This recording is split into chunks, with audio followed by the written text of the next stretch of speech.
Class 10th के सभी छात्रों को मैं डॉक्टर रानी मिश्रा कुछ महत्वपूर्ण सुझाव देना चाहूँगी, जिससे आप सभी यूपी बोर्ड की परीक्षा में सर्वोत्तम अंक प्राप्त कर सकें।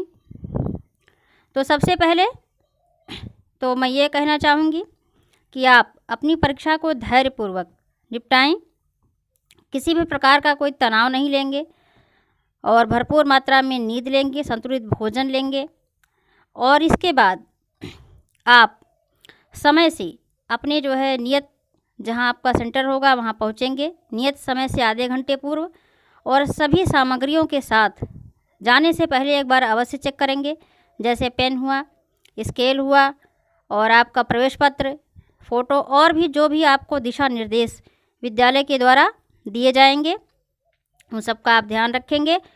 और सबसे महत्वपूर्ण बात ये कि आप अपने आसपास चेक करेंगे, कोई चीज़ अगर होगा तो कक्ष निरीक्षक को बताएंगे, जैसे कोई कागज़ का टुकड़ा या और कुछ। और फिर इसके बाद जब आपको आंसर शीट मिलेगी तो आंसर शीट आप देख लेंगे, उस पर पेज नंबर पड़ा रहता है, पेज नंबर देखेंगे कि आंसर शीट फटी तो नहीं है या पेज कम तो नहीं है। ऐसी स्थिति में आप दूसरी चेंज कर सकते हैं और पुनः फिर आप जो है उत्तर पुस्तिका मिलेगी। उत्तर पुस्तिका में आप अपना रोल नंबर, क्लास और भी उसमें जो दिशा निर्देश दिए जाएंगे उसके हिसाब से आप भरेंगे और पुनः एक बार सावधानी पूर्वक उसको देख लेंगे कि कहीं गलती तो नहीं है। कक्ष निरीक्षक से संपर्क करेंगे, कहाँ जहाँ आपको कोई प्रॉब्लम होगी कक्ष निरीक्षक आपको उचित जानकारी देंगे और एक उसमें साइन भी करवाएंगे, वो आप भूलेंगे नहीं। आगे चलकर वही आपका रिकॉर्ड रहेगा कि आपने परीक्षा दिया है, आप उपस्थित थे वहाँ। और फिर इसके बाद आप अपना पेपर आपको मिलेगा, पेपर पर आपको थोड़ा बहुत कोड वगैरह लिखना रहता है, हालांकि वो आपको ही मिल जाएगा, लेकिन आप उसे जो है ध्यानपूर्वक पहले पढ़ेंगे। सबसे पहला काम आपका रहेगा कि आप पूरे प्रश्नों को ध्यानपूर्वक पढ़ेंगे। मॉडल पेपर कैसे हल करना है उसकी जानकारी अभी आपको हम दे रहे हैं। और यदि आप संस्कृत को लाइक करते हैं या फिर भारतीय संस्कृत से आपको ज़रा भी जुड़ाव है, वीडियो पसंद आने पर आप चैनल को सब्सक्राइब करना बिल्कुल ना भूलें, ताकि और विदेशी और भी जितने भारत के और भी प्रांत में रहने वाले लोग हैं वो ये समझ सकें कि यूपी के लोग संस्कृत से कितना जुड़ना चाहते हैं, कितना लगाव रखते हैं, कितना रुचि रखते हैं। तो आइए श्री गणेश करते हैं आपके मॉडल पेपर का, कैसे कैसे आपको पेपर साल लास्ट हैं। सभी बच्चे ध्यान दें, पूर्णांक आपका 70 नंबर का रहेगा, 30 नंबर आपको विद्यालय से मिलेगा। और 70 में अब आप देखिए इसके मार्किंग भी किए गए हैं, कैसे कैसे कितने कितने प्रश्नों का क्वेश्चन आना है, उसमें भी कैसे आप लिखेंगे। जैसे आपका पहला क्वेश्चन है, निम्नलिखित गद्यावतरणों में से किसी एक का संदर्भ सहित हिंदी में अनुवाद कीजिए। जितना पूछा जाएगा उतना ही आपको लिखना रहेगा। अब देखिए संदर्भ सहित पूछा है अनुवाद करने के लिए, तो आप अनुवाद लिखेंगे। सबसे पहले आपको संकेत लिखना रहेगा। संकेत में जैसे देखिए 2 पैसेज आया है, एक तो रघुवंशी कालिदासा का आया, दूसरा विश्वविद्यालय से आया। तो अब दोनों में से जो भी आपको सबसे अच्छा आता रहेगा वही आप करेंगे। तो संकेत में पहले उस गद्यांश की पहली लाइन लिखेंगे, थोड़ी सी एक शब्द लिखेंगे, फिर आखिरी का शब्द लिखेंगे, फिर आप लाइन डालेंगे, संदर्भ, फिर प्रसंग, फिर अनुवाद। और इसमें देखिए मार्किंग भी है 2+5, ये 7 नंबर में आपका रहेगा। और सबसे पहली बात तो ये ध्यान देने की है कि पूरे प्रश्न पत्र को पढ़ेंगे आप ध्यानपूर्वक, और उसमें जो भी प्रश्न आपको आता रहेगा वही प्रश्न आप सबसे पहले लिखेंगे। प्रश्न का क्रमांक भी वही डालेंगे। जैसे अगर आपको चौथा प्रश्न आ रहा है, क्वेश्चन नंबर 4, तो आप प्रश्नोत्तर संख्या 4 ही लिखेंगे। ऐसा नहीं कि आप 4 लिखेंगे और लिख देंगे 1, ऐसा नहीं करेंगे। जो भी आप लिखेंगे प्रश्नोत्तर लिखेंगे आप, ना तो प्रश्न लिखेंगे। कुछ बच्चे लिखते हैं प्रश्नोत्तर, ऐसा भी नहीं, अलग अलग नहीं लिखेंगे। और ना ही लिखेंगे प्रश्न, कुछ बच्चे कहते हैं प्रश्न 1, ऐसे भी नहीं। आपको सीधे सीधे लिखना प्रश्नोत्तर संख्या 1। अब उसमें अगर खंड वाइज दे दिया, खंड का खा गा घा, तो आप खंड भी डालते चलेंगे। और प्रश्न पत्र आपको बहुत ही स्पष्ट लिखना है, अच्छी हैंड राइटिंग में लिखना है। साफ लिखना है, उसमें काट पीट नहीं करना है। इन सब बातों का आप विशेष तरीके से ध्यान रखेंगे। तो क्वेश्चन नंबर 1 देखिए। तो सबसे पहले आपको लिखना रहेगा संकेत। जैसे अब जो पहला आपका गद्यांश आया है वो कवि कुलगुरु कालिदासा से आया है, तो आप उसमें उसका पहला अक्षर लिखेंगे रघुवंशी, डैश डैश लगाएंगे, फिर लिखेंगे संस्कृति गौरवानुरूपमेव। जो अंतिम शब्द है वो अंतिम शब्द आप रखेंगे और पहला रखेंगे, ताकि एक जानवर देख सके कि आप क्या लिख रहे हैं, कौन से गद्यांश का लिख रहे हैं। और फिर इसके बाद आप लिखेंगे संदर्भ। अब संदर्भ जो है उसमें लिखेंगे कि प्रस्तुत गद्यांश, गद्यांश है तो गद्यांश है तो पद्यांश, हमारी पाठ्यपुस्तक संस्कृत के गद्य खंड, गद्य खंड है तो गद्य खंड, पद्य खंड है तो पद्य खंड। तो गद्य खंड संस्कृत गद्य भारती में संकलित कवि कुलगुरु कालिदासा नामक पाठ से लिया गया है। अब आप जहाँ आपने पाठ लिखा है वहाँ शीर्षक भी लिख सकते हैं, शीर्षक से लिया गया है, या फिर आप लिख सकते हैं उद्धृत किया गया है, अवतरित किया गया है, सब कुछ सही है। अब इसके बाद आप डालेंगे प्रसंग। प्रसंग में आपको ये लिखना रहता है कि उस गद्यांश में क्या बताया गया है। अब ये सबका अलग अलग रहेगा, संदर्भ तो सभी का एक ही रहेगा, लेकिन प्रसंग में आप अलग अलग देंगे।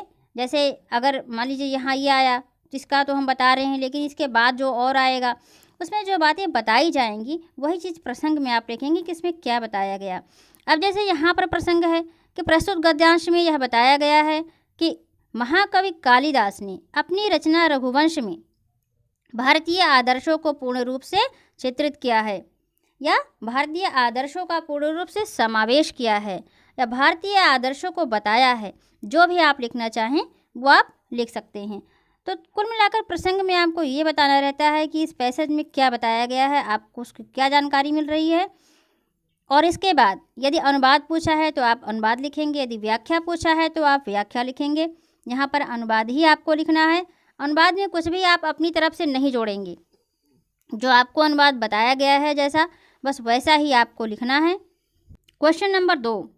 क्वेश्चन नंबर 2 में आया है कि निम्नलिखित पाठों में से किसी एक का सारांश आपको हिंदी में लिखना रहेगा। ये गद्य के जितने पाठ आप पढ़ चुके हैं, जो आपके सिलेबस में निर्धारित हैं, वो तो अब आपको पता ही है। निर्धारित सिलेबस में से ही आना है, उतना ही आपको तैयार करना है, उतना ही पढ़ना है। तो अब उसमें से देखिए 3 आया है, कवि कुलगुरु कालिदासः, विश्व कवि रविंद्रः और मदन मोहन मालवीय। अब तीनों में से किसी एक का आपको करना है। ऐसा नहीं कि आप एक भी कर देंगे, दूसरा भी कर देंगे, तीसरा भी कर देंगे, ऐसा कुछ नहीं। एक आपको करना है। जितना क्वेश्चन पूछेगा उतना ही आपको लिखना है। जो लिखना है वो अच्छा लिखना है। अब जो है आपको इसको हिंदी में उसकी स्टोरी समझिए। सारांश का मतलब सारांश, उसका जो पूरा संपूर्ण कहानी है उसको आपको थोड़े शब्दों में करना है, जैसे आप हिंदी में करते हैं वैसे इसमें भी करना है। अब आपका थर्ड क्वेश्चन में आपका जो है वो निम्नलिखित श्लोकों में से किसी एक की हिंदी में संदर्भ सहित व्याख्या कीजिए। अब जैसे आपको गद्य की व्याख्या बताई गई, गद्य में अनुवाद आया था, इसमें व्याख्या आई है, तो अब इसमें भी वही बात है, दोनों में से जो आया हुआ है निम्नलिखित श्लोकों में से किसी एक की करनी है। तो अब दोनों में से जो भी आपको अच्छी सी तरीके से आता होगा उसका पहले आप संकेत लिखेंगे। पहले उसका संकेत में पहला अक्षर, फिर अंतिम अक्षर, फिर संदर्भ, फिर प्रसंग और फिर व्याख्या की हेडिंग डालेंगे और जो है आराम से सुस्पष्ट अक्षरों में सुबोध तरीके से उसको लिखेंगे। जैसे पहला आपको लिखना है तो संकेत लिखेंगे भाषम पश्यसि और अंतिम में लिखेंगे सोब्रवीत। संदर्भ जैसे आपका गद्य में था वैसे पद्य में है, गद्यांश की जगह पद्यांश हो गया और गद्य खंड की जगह पद्य खंड हो गया, और इधर जो है संस्कृत पद्य पीयूषम हो गया। तो संदर्भ सुने, प्रस्तुत श्लोक हमारी पाठ्यपुस्तक संस्कृत के पद्य खंड संस्कृत पद्य पीयूषम के लक्ष्य वेध परीक्षा नामक पाठ से लिया गया है। अब अगर कोई और लेसन से आएगा तो उस लेसन का आप नाम लिखेंगे, यहाँ शीर्षक भी लिख सकते हैं, उद्धृत किया गया है, अवतरित किया गया है, और ये श्लोक की जगह आप पद्यांश भी लिख सकते हैं। प्रसंग प्रस्तुत श्लोक में आचार्य द्रोण वृक्ष पर रखे हुए गिद्ध की आँख को बेधने के विषय में अर्जुन से पूछ रहे हैं और अर्जुन उसका उत्तर दे रहे हैं। प्रस्तुत श्लोक में अर्जुन ने उसका उत्तर दिया है, तो वही आपको प्रसंग लिखना है। इसी प्रकार प्रत्येक श्लोक का अलग अलग प्रसंग रहेगा। संदर्भ तो एक ही रहेगा, लेकिन प्रसंग जो है वो अलग रहेगा और अलग अलग पाठों में फिर पाठ का नाम चेंज होगा, लिखने का ढंग वही रहेगा। और आगे व्याख्या पूछा है तो फिर आप व्याख्या की हेडिंग डालेंगे, आगे फिर व्याख्या लिखेंगे उससे रिलेटेड। जो आप क्वेश्चन नंबर 4, निम्नलिखित सूक्तियों में से किसी एक की ससंदर्भ हिंदी में व्याख्या कीजिए। ससंदर्भ अर्थात संदर्भ के साथ। तो पहले तो आप सूक्ति लिखेंगे जो भी आपको अच्छी तरीके से आता होगा। जैसे आपको लिखना है तो आ सूक्ति पूरा लिख देंगे, कर्मणे वाधिकारस्ते मा फलेषु कदाचन। फिर नीचे लिखेंगे संदर्भ प्रस्तुत सूक्ति हमारी पाठ्यपुस्तक संस्कृत के पद्यखंड पद्य पीयूषम से के गीतामृतम नामक पाठ से लिया है। अब प्रसंग में लिखेंगे कि इसमें हमें कर्मठी होने के लिए, कर्मशील होने के लिए प्रेरणा दी गई है और यह बताया गया कि हमें हमारा जो है कर्म में ही अधिकार है, फल में नहीं है। और व्याख्या में आप जैसे आपको संपूर्ण तरीके से बताया गया है, फिर आप व्याख्या तो आप संपूर्ण ही लिखेंगे, कम से कम 4-5 लाइन की लिखेंगे। फिर आपका अगला क्वेश्चन नंबर 5, निम्नलिखित श्लोकों में से किसी एक का संस्कृत में अर्थ लिखिए। अब देखिए इसमें जो आया हुआ है संस्कृत में अर्थ लिखना है, तो संस्कृत के अर्थ के लिए पहले तो आप इसकी हिंदी भी समझेंगे कि हिंदी में क्या है, फिर इसकी हिंदी बनाकर आप उसको फिर संस्कृत में ट्रांसलेट करेंगे। इसको आपको संस्कृत में ही लिखना है। श्लोकों में से किसी एक का संस्कृत में ही अर्थ लिखना है। जैसे आपका ये पहला आया, तो इसमें पेपर आपको पूरा सॉल्व नहीं कराया जा रहा है, केवल आपको पेपर के ढंग बताए जा रहे हैं। तो इसके लिए आप जो है जैसे अन्वय रहता है, अन्वय के तरीके से इसको आपको करना रहेगा। अब ट्रांसलेट जब आप करेंगे तो अब ये श्लोक में है और फिर अर्थ जब लिखेंगे तो वो सीधा हो जाएगा। इसी तरीके से पहले आप इसकी हिंदी बना लेंगे और हिंदी बनाकर फिर इसकी संस्कृत बनाएंगे। जैसे प्रश्नोत्तर संख्या 5, लेकिन आप पेपर में लिखते समय जैसे शब्द का प्रयोग नहीं करेंगे, आपको समझाने के लिए कह दिया गया है। आप सीधे लिखेंगे प्रश्नोत्तर संख्या 5 संस्कृतार्थ। अब संस्कृतार्थ शब्द में संस्कृत और अर्थ जुड़ा हुआ है, इसमें दीर्घ संधि हो गई है, लेकिन लिखते समय आप अलग अलग नहीं लिखेंगे, इसको जो है ज्वाइंट ही आपको लिखना रहेगा, क्योंकि संस्कृत में ही लिखना है। तो संस्कृतार्थ आप लिखेंगे, फिर आगे बढ़ाएंगे। जैसे आपको उसमें अर्थ लिखना है तो फिर आप पहले हिंदी करके आपको बताया गया है, तो आप स्टार्टिंग में लिखेंगे कविः कथयति पृथिवी तले जलम अन्नम शुभासितम चैति त्रीणि रत्नानि सन्ति मूर्खः पाषाणखण्डान् रत्नानि कथयन्ति मूर्खैः पाषाणखण्डेषु रत्नसंज्ञा विधीयते। अब इसी को 2 लाइन में कर दिया गया। वस्तुतः जलम अन्नम शुभासितम च अखिल लोकस्य कल्याणार्थम भवन्ति। अब लोकस्य का विश्वस्य भी कर सकते हैं, और जैसे ये पृथिव्याः लिखा कर दिया गया था पृथ्वी तले, तो आप भूतल भी कर सकते हैं, जैसे उसका पर्यायवाची भूतल है, तो दोनों सही है। जैसे कुछ शब्दों का आप हेर फेर कर सकते हैं, लेकिन उसी बात को आपको संस्कृत में लिखना है। जो बात उन्होंने श्लोक में कही है वही बात आप जो है अनुवाद की भाषा में लिखेंगे। 6, निम्नलिखित में से किसी एक पात्र का चरित्र चित्रण हिंदी में कीजिए। अब ये कथा नाटक कॉमेडी से आया है, अब इसमें आपको हिंदी में लिखना है। रंभा, रमानाथ, आफताब, तीनों में से कोई एक लिखेंगे, सबका नहीं लिखना है, केवल एक का लिखना है। अगला क्वेश्चन आपका है क्वेश्चन नंबर 7, निम्नलिखित में से किन्हीं 2 प्रश्नों के उत्तर संस्कृत में लिखिए। ये भी आया है कथा नाटक कौमुदी से। दोनों में 3 में से जो भी आपको 2 कन्फर्म होंगे वो आप लिखेंगे। अगला क्वेश्चन है क्वेश्चन नंबर 8।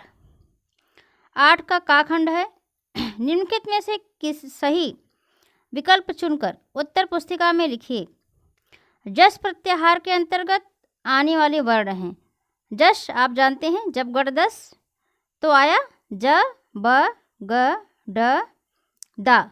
आप ऐसे 4 लिखेंगे रोमन अंकों का, फिर अंक सारे लिखेंगे ज ब ग ड दा और सही का चिन्ह लगाएंगे। फिर आपका 8 खा, निम्नलिखित वर्णों में से किसी एक वर्ण का उच्चारण स्थान लिखिए। अब वर्णों के उच्चारण स्थान आपको बताए गए हैं। अब इसमें 4 ऑप्शन हैं, चारों में से जो भी आपको एकदम कन्फर्म होगा उसे आप लिखेंगे, फिर बताएंगे कि ये यहाँ से बोला गया। जैसे ऋतुलसानाम दंता, तो आप उसका लिखेंगे, ला लिख करके दंत लिखेंगे, या जो है पूरा वो भी लिख सकते हैं, सूत्र भी लिख सकते हैं। तो अगला क्वेश्चन देखिए। अगला क्वेश्चन आपका है क्वेश्चन नंबर 9। निम्नलिखित में से किसी एक का नियम निर्देश पूर्वक संधि विच्छेद करके संधि का नाम लिखिए। अब आपको नियम भी बताना है और संधि का नाम भी लिखना है। जैसे अब आया है, इसमें जो है 3 ऑप्शन है, तीनों में से जो भी आपका सबसे अच्छा कन्फर्म होगा आपको वही आप करेंगे और लिखेंगे। जैसे दुष्चरित्र, दुधन, चरित्र। अब ये श्रुत संधि हो गया, विसर्ग के अंतर्गत आता है। आपकी में विसर्ग है तो विसर्ग लिख देंगे। और फिर इसके बाद अगला आपका है, सही विकल्प का चयन करके लिखिए। गंगौघा पद में संधि है। अब इसमें गंगौघा पद में संधि आपको बताना है कि कौन सी संधि आई। यण, दीर्घ, अयादि और वृद्धि, 4 ऑप्शन है। तो पहले आप लिखेंगे गंगौघा, डैश लगाएंगे, फिर लिखेंगे। पहले तो आपको इसका जो है केवल संधि का नाम ही, संधि नहीं करना है आपको, केवल नाम ही लिखना है। आगे आप लिखेंगे, पढ़ाया गया है आपको। गंगौघा वृद्धि हो जाएगी। तो निम्नलिखित में से किसी एक शब्द का, क्वेश्चन नंबर 10 का, निम्नलिखित में से किसी एक शब्द का रूप निर्देशानुसार लिखिए। अब इसमें 3 ऑप्शन है, आपको केवल एक ही पूछा है, किसी एक का, जो भी आपको एकदम कन्फर्म होगा वही आप लिखेंगे। और ये भी ध्यान रखिएगा कि जैसे नदी शब्द का पूछा चतुर्थी विभक्ति के एक वचन में, तो पूरा आप नहीं लिखेंगे, पूरा नदी का 7 विभक्तियों में 3 वचनों में ऐसा कुछ नहीं लिखना है।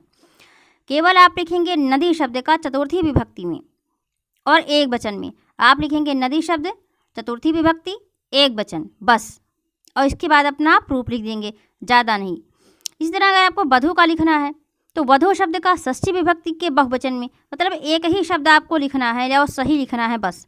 आपको उसके पूरे नंबर मिलेंगे। अगर आप ज़्यादा लिख देंगे तो कुछ नहीं मिलना है। अगला क्वेश्चन आपका है क्वेश्चन 10 खा में है, वारिणे। वारिणे जो है वो किस विभक्ति और वचन का रूप है।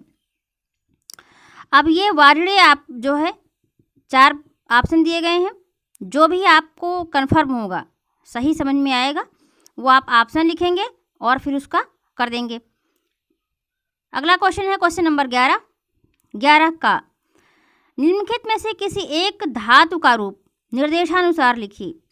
अब किसी एक धातु का 3 ऑप्शन दिया है, भू धातु, लोट लकार, मध्यम पुरुष बहुवचन। और फिर इसी तरह अगला है जन धातु, लिट लकार, प्रथम पुरुष एक वचन। अगला है वस धातु, लंग लकार, मध्यम पुरुष बहुवचन। तीनों में से किसी एक का जो भी आपको करना होगा उसका आप क्रमांक लिखेंगे। जैसे 10 का लिखेंगे, फर्स्ट सेकेंड थर्ड जो बना है रोमन अंकों में गिनती, उसको लिखेंगे। फिर जो आपको लिखना होगा उसका केवल लिखना है लोट लकार मध्यम पुरुष बहुवचन। अब मतलब एक ही शब्द आपको लिखना है और सही तरीके से लिखना है। इसका भी आपका 1 नंबर निर्धारित है। अगला आपका है खा, 11 खा। 11 खा में है अपिबह, किस लकार पुरुष और वचन का रूप है। अब अपिबह जो है इसमें भी ऑप्शन दिए गए हैं, तो अब इसमें भी जो ऑप्शन सही होगा वही आप लिखेंगे। और इसके बाद अगला क्वेश्चन आपका है क्वेश्चन नंबर 12 का, निम्नलिखित पदों में से किसी एक पद का नाम सहित समास विग्रह कीजिए। अब इसमें 3 आए हुए हैं और आपको जो है एक का लिखना है। तीनों में से जो भी आपको एकदम कन्फर्म होगा वही आप करेंगे। नाम भी लिखना है, समास विग्रह भी करना है। उपगम का है, प्रजापति का है, नीलांबरा का है। तो अब एक आपको जो कन्फर्म होगा वही आप लिखेंगे, उसका क्रमांक डालेंगे, पद का समास का जो है विग्रह करेंगे और नाम भी लिखेंगे। अगला आपका है उचित विकल्प का चयन कीजिए। अब अगला है कृत संकल्प में कौन सा समास है। अब इसमें 3 ऑप्शन हैं, तीनों में से एक आपको करना है। जो भी आपको पेपर में सही लगेगा उस पर आप लिखेंगे, फर्स्ट सेकंड थर्ड जो भी डालेंगे, और इसके बाद इसको लिख भी देंगे कि क्या है। 13 अगला है क्वेश्चन नंबर 13, निम्नलिखित रेखांकित पदों में से किन्हीं 2 पदों में निर्देश के साथ कारक का नाम लिखिए। अब जो है आपको इसमें कारक लिखना है कि इसमें कौन सा कारक है। अब फर्स्ट है, सेकंड, थर्ड, फोर्थ, 4 ऑप्शन आपके पास हैं। तो रेखांकित पदों में से किन्हीं 2 पदों में निर्देश के साथ कारक लिखना है। आपको निर्देश भी बताना है कि क्यों ऐसा हुआ। जैसे अब श्यामः पित्रा सह गच्छति, श्याम पिता के साथ जाता है, किन्हीं 2 पदों में बताना है। और तो अब पित्रा में इसमें अंडरलाइन किया गया है, जो पित्रा के साथ ये क्यों आया है ना। तो आपको पढ़ाया गया है कारक का प्रकरण, उसमें बताया भी गया है कि पित्रा में कैसे आया, सह के साथ में तृतीया आती है, तो आपको उसको लिखना भी है। निर्देश के साथ कारक का लिखना है। अगला क्वेश्चन आपका है क्वेश्चन नंबर 14, निम्नलिखित में से किसी एक में प्रयुक्त धातु एवं प्रत्यय लिखिए। अब जो है 3 आपको दिए गए हैं, किसी एक में प्रयुक्त। अब तीनों में से आपको धातु भी लिखना है, प्रत्यय भी लिखना है। अब धातु जो है वो मूल शब्द होते हैं और उसमें प्रत्यय लगाकर ही शब्दों का निर्माण किया जाता है। अब इसमें 3 आपके पास हैं, जो भी आपको सबसे कन्फर्म होगा वही आप लिखेंगे, धातु का नाम और प्रत्यय का नाम। अगला क्वेश्चन आपका है क्वेश्चन नंबर 15, निम्नलिखित वाक्यों में से किसी एक वाक्य का वाच्य परिवर्तन कीजिए। अब इसमें वाच्य परिवर्तन जो है करना आपको है। आपको वाच्य बताए गए हैं। अब इसमें 3 ऑप्शन है, तीनों में से जो आपको किया लगेगा अच्छा वही आप करेंगे। केवल एक का करना है, 2 नंबर का है। अगला क्वेश्चन आपका है क्वेश्चन नंबर 16, निम्नलिखित वाक्यों का संस्कृत में अनुवाद कीजिए। अब इसमें सभी का करना है, इसमें आपके कई दिए हैं ऑप्शन। क्वेश्चन नंबर 17, निम्नलिखित में से किसी एक शीर्षक पर 8 वाक्यों का संस्कृत में निबंध लिखिए। केवल 8 वाक्य लिखना है। अब आप 10 भी लिख सकते हैं, लेकिन 8 से कम नहीं लिखेंगे और 12 से ज़्यादा भी नहीं लिखेंगे। ज़्यादा से ज़्यादा 12 लाइन लिखेंगे और कम से कम 8। जो भी निबंध आपकी बुक में दिए गए हैं, जो इसमें आए हुए हैं, अब निबंध जो बुक में दिया हो तो काफ़ी बड़ा है, लेकिन उसमें से 8 लाइनें जो अच्छी अच्छी छोटी छोटी लाइनें होंगी वो आप एकदम बढ़िया से तैयार करेंगे और उसी तरीके से लिखेंगे। और मान लीजिए अगर आपको नहीं उसमें से हो रहा है तो आप हिंदी में उसका पहले जो है हिंदी बनाइए, हिंदी में तो आपको आता ही है, और हिंदी का जो है संस्कृत में ट्रांसलेट कर दीजिए। ध्यान दीजिए, इसमें आपको हम हल नहीं करा रहे हैं, केवल आपको बता रहे हैं कि कैसे पेपर सॉल्व करना है। अब इसमें आपका ये हो गया निबंध। अगला है क्वेश्चन नंबर 18, निम्नलिखित शब्दों में किन्हीं जो है 4 का संस्कृत में वाक्य प्रयोग कीजिए। वाक्य प्रयोग का मतलब ये होता है बच्चों, जैसे आपको इसमें दिया गया है, कई शब्द दिए गए हैं, 4 का करना है, तो जो भी आपको समझ में अच्छे से आता हो कि आप उसका कर लेंगे, तो उसको पहले 4 शब्दों को आप लिख लीजिए नीचे। जैसे आपको आपठत का करना है, कदा का करना है, गच्छन्ति का करना है, तो आगे वो शब्द लिख देंगे, फिर अंडरलाइन कर देंगे। जैसे मान लीजिए आपको कदा लिखना है, कदा, कदा माने कब, तो रामा कदा गमिष्यति, राम कब जाएगा। शक्ति का समुदाय बौद्धिक शक्ति को विशेष प्रभावशाली बनाने वाली वाग्देवी सरस्वती आपको अच्छे अंकों से उत्तीर्ण करवाएं। इन्हीं शुभकामनाओं के साथ ये वीडियो आप तक पहुंच रहा है। और अंत में मैं कहना चाहूँगी कि यह वीडियो अगर आपको पसंद आए तो आप वीडियो लाइक करें, अपने दोस्तों के साथ ज़्यादा से ज़्यादा शेयर करें, अपने महत्वपूर्ण सुझावों से कमेंट करें ताकि और चैनल को आगे बढ़ाया जा सके। और बेल आइकन प्रेस करना ना भूलें, सब्सक्राइब कदापि ना भूलें ताकि नए वीडियोस आप तक पहुंचते रहें और आपकी ज्ञान राशि लगातार बढ़ती रहे, आपकी उपलब्धि उत्तरोत्तर बढ़ती रहे। आपका स्नेह और सहयोग हमारे चैनल को गति प्रदान करे।